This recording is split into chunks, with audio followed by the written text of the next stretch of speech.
Our whole life was centered around the church. I would say Jesus was like my best friend.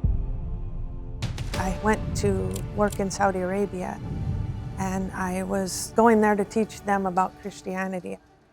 Hearing these adhans from everywhere, and wow, this is powerful.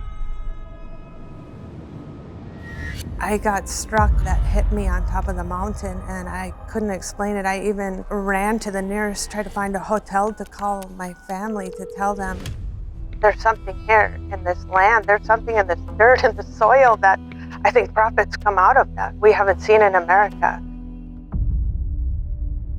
When I read Surah Maryam in the Quran, and I said, wow, none of this is in the Bible. I would go to sleep at night and I would wake up and say, this is the truth. God tells you something else, you have to follow that. I came home still as a Christian, but nothing was the same. Assalamu alaikum, Sister Daisy. Thank you so much for coming and accepting our invitation. As towards eternity, we are very happy to have you with us. I want to start with, who is Sister Daisy? Can you tell us briefly about your life? Alaikum salam, brother. Thank you for having me. My name is Daisy, and I am a convert to Islam. I grew up in California, Southern California. Spent a lot of my time in the ocean surfing and horseback riding. My family was Catholic. We grew up in a devout Irish Catholic family. My sister was actually a third order Carmelite nun. A couple of my uncles are priests. I became Muslim a little over 20 years ago, and alhamdulillah, been growing since then, inshallah. How was your life in regards to faith? What were you believing in? How was your environment back then? Before that, I was always praying to Jesus or Mary and doing rosaries, so similar kind of like to tasbihs, but you're praying to Mary, which was very different. And I got a relationship with Jesus. My family even built some churches, and our whole life was centered around the church, going to catechism, CCD, confirmation classes, teaching, youth groups, all kinds of things. My best friends were actually nuns at the time. So I was taught that Jesus is God and God is Jesus, and that three are one, the Holy Spirit, the Trinity, of course, being Catholic. I would say Jesus was like my best friend is what we were taught, and we would rely on him for everything and converse with him all the time. What was the thing that made you question your beliefs? I couldn't understand, if he's God, why was he dying? God doesn't die. That was always hard to understand. Why would God do that to his child? If that's his child, why would he torture? Why didn't he save him or take him? I used to think that as a child. What kind of God did this to his child or let this happen? There was a lot of kind of stuff that didn't make sense on the crucifixion, on the Trinity. How did your journey towards Islam begin? I would say when I went to Arabia, and I was working there at the American Embassy to set up a childcare preschool over there for the embassy workers. And I went over there, but I was also working with my priest, and they were saying, when I told them I was going there, they were saying this is a great opportunity to bring Christianity, because we can't get in there. They said it's really hard to get in back in the day for Christians to get in there. So they said, you could be the one we'll get the Bibles translated in Arabic, and we'll load you up with the rosaries, and you can be the one to teach them about Jesus, the love of Jesus, because they don't have it. It's a very barbaric society, and they have no idea. So they need to know Jesus' love and who Mary is. So that was how it started. I went over there to try to do that. And as I got talking to people over there in Saudi, that's when I would find, I didn't know the Quran necessarily at all, but they knew the Bible. A lot of them knew the Bible. A lot of them knew what was taught. They knew more about Jesus than I knew. When I would tell them the miracles of Jesus, I was telling them different miracles. They brought up the miracle of, the infant talking, and then they brought up different miracles. Then they went with Mary.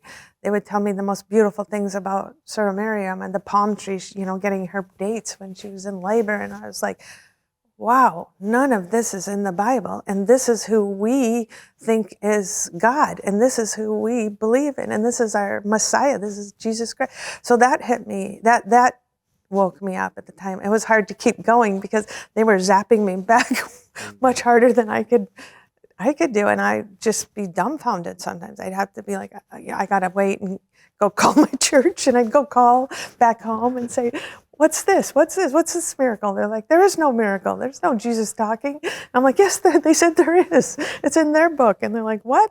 So they didn't know either. It was all, it was back before people knew it, back before internet was around. This was in the 80s and we didn't have cell phones or anything. So there wasn't much, way to learn things. And Did you see Kaaba when you first went to Saudi Arabia?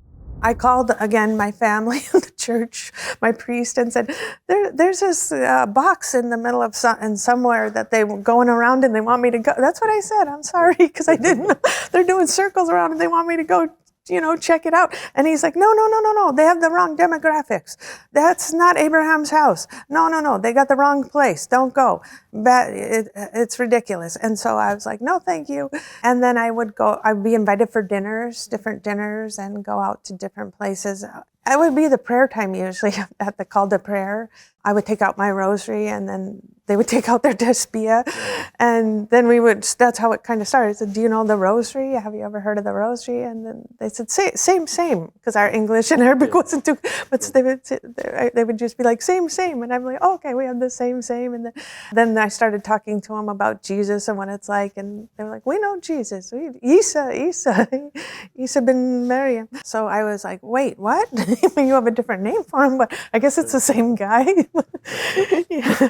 And then I found out that's probably the right name too, and very surprised because I was told they didn't know Jesus. But what we're told in the Western world, right, is like the women are abused, they're suppressed, they want to get out, they have no choice. And so I found that with the Maryam thing was very different too, that the women weren't suppressed, they weren't abused, they loved living there, they loved their life, they loved Islam, they loved everything about it. And that was surprised me because I was thinking the poor women, they need to know Mary so they can get out of this suppression. They weren't suppressed.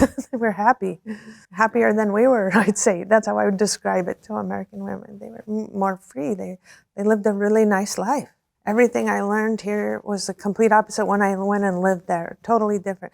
The people were so kind and nice and loving and hospitable and generous and knowing more information than I know, more devout in their prayers, praying 5 times a day, no matter what. I came home still as a Christian, but nothing was the same.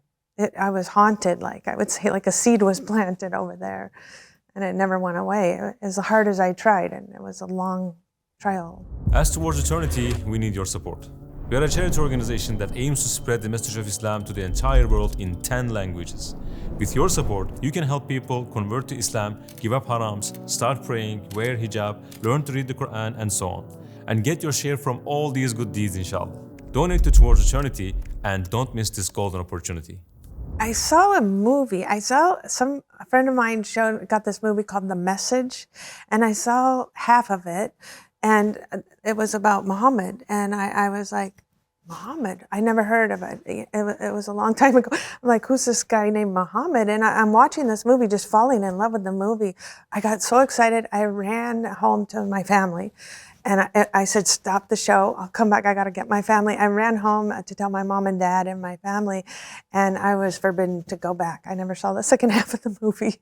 I went back then and just listened to my parents and went back to the church but that was something that stayed in that, like, who is this guy named Muhammad? That when I came back, that's when my family took me to the monks because they were scared because I kept talking about this guy named Muhammad. No, like there's this guy I told you guys about when I saw that movie, and it's real. I saw it, and there's something big. It's huge over there. It's a big thing called Islam.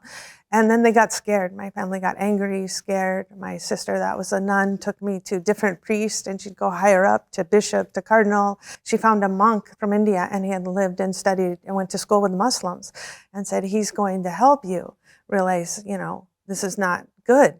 And I went there every week for 7 years, back and forth with them. I would tell them about Muhammad, and they would say, why would you want to follow a madman? I would go to sleep at night and I would wake up and say, this is the truth. You're on the right, keep going. So I go back to the monks again every week and tell them something else that I learned when I was there, a different part. I got a Quran in English, and they have a huge library there, and they didn't have a Quran, so I thought maybe they would like it in their library, and I brought a Quran to him, and he got really upset and threw the Quran across the room at me and said, you're not going to stop with this, are you? What's wrong with you? You've got to get this out of your head. It was tough. It was later, though, this monk got sick and got a horrible cancer. It was very sad to tell me he was so sorry. This is at his death that he said, "I'm so sorry for what I did to you." And he said, people are good, whether they're Christian or Jewish or Muslim, there is good and bad. And I'm sorry I did that to you. That was the last I heard from my monk. My parents had passed away in those 7 years with the monks. My parents passed away, the monk passed away, my priest passed away, the deacon passed away. I lost a lot of people in that time frame when I was going back and forth. I was going one death after another. Then one last thing happened. My sister, that's the nun, took me to another specialist priest.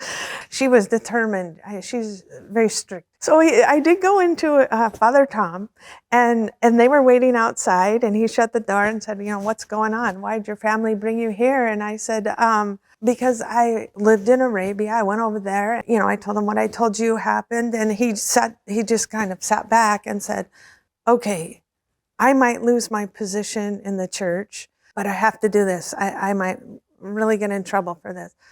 But you have to follow your heart. You have to follow what God tells you, not me, not your sister, not the monks, And then he went up. He said, not the cardinal, the deacon, the Pope himself. If he tells you, but God tells you something else, you have to follow that." And I was like, "Oh my gosh." Thank you. That really, you're telling me? And he said, "But now I have to tell you because now I'm accountable to God." And that was the best thing. What a great guy to do that too, to take that stand. That was when I knew I had to do it. Yeah. Then I started gradually my journey to Islam. And then my first two children, I have four, I raised Catholic. So they were being raised Catholic. And then the second two, Muslims. So they did it with me. The second two did it with me. We went into a Palestinian mosque. I told them, "I don't know how to do this. We don't know how to do this." I had my two little boys with me. "We want to be Muslim. We have no idea how to pray in Islam, or how do we start? We're kind of scared." And so the imam at the time said, "I have the perfect lady for you." And he brought out this kind of tough woman. And I was like, "Oh no," when I saw her. And she said, "Oh no," when she saw me. And he said, "No, you two are going to get together." And she literally took us out on the prayer carpet. And she kind of actually took our heads and slam dunked us down on the ground and said, "This is how you pray." And that was the first time my head hit the ground in sujood. And that was massive too, because I was just crying. I couldn't get back up. And if that strong Palestinian lady didn't take my head and put it on the ground, I don't think I would be where I am today. Can you tell us how you felt in the sajda and what crossed your mind, your heart, when your first sajda moment? Humble, so humbling. And just remember thinking, wow, I never did this in church. You never put your head on the ground. Although the monks did prostrate and they would lie on the ground, but not the people. You have kneelers, you have chairs, it's all nice, right? But to just get your head on the ground, it's so humble to your Lord, right? Yeah, how did you not lose the faith in Prophet Muhammad and in the Quran and Islam for 7 years against all this propaganda?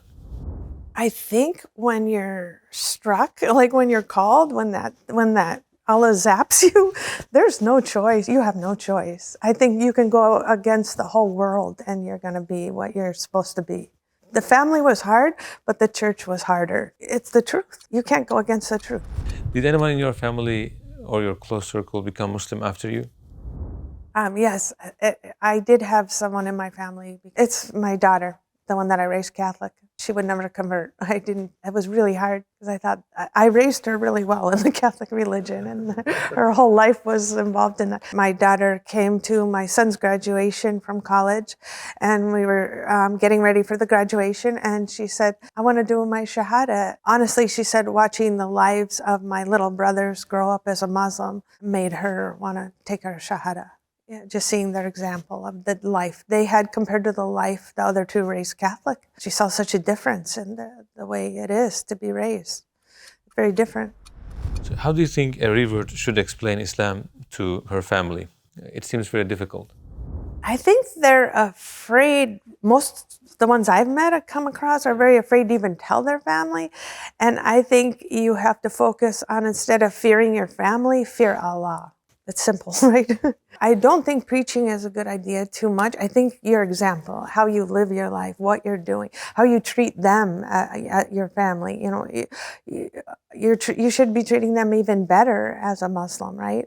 You're treating them even better than what you were. And seeing that, like I said with my daughter, seeing how our life is now as Muslims, seeing how our brothers are raised in Islam, that right there has a better effect than preaching, because I think words can just be words sometimes, right? Especially people on the other side, they have to see it to believe it. Have you ever experienced an extraordinary event where you felt that you had a special connection with Allah? I can think of one offhand when I was in Taif in Saudi Arabia, and I was in the mountain area there. I was kind of by myself with the shepherd climbing up this mountain, walking around, and I got struck with just this awe that hit me on top of the mountain, and I couldn't explain it. I even ran to the nearest, tried to find a hotel to call my family to tell them there's something here in this land, there's something in this dirt, in the soil that I think prophets come out of that we haven't seen in America. And I told that to my father, and I said, no, Dad, there's something here. I can't put it in words, but we don't have it in America, but it's here. And my dad said, it's God. And I was like, oh, I heard the adhan going off. I didn't quite know what it was at the time, and it was going in all different, you hear all different adhans, many of them.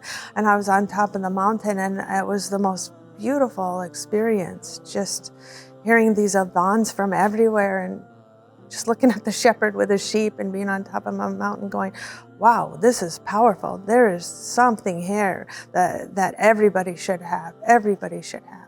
And I just kept thinking of America needs to know this. They don't know this. Who is Mary and who is Jesus for you after Islam?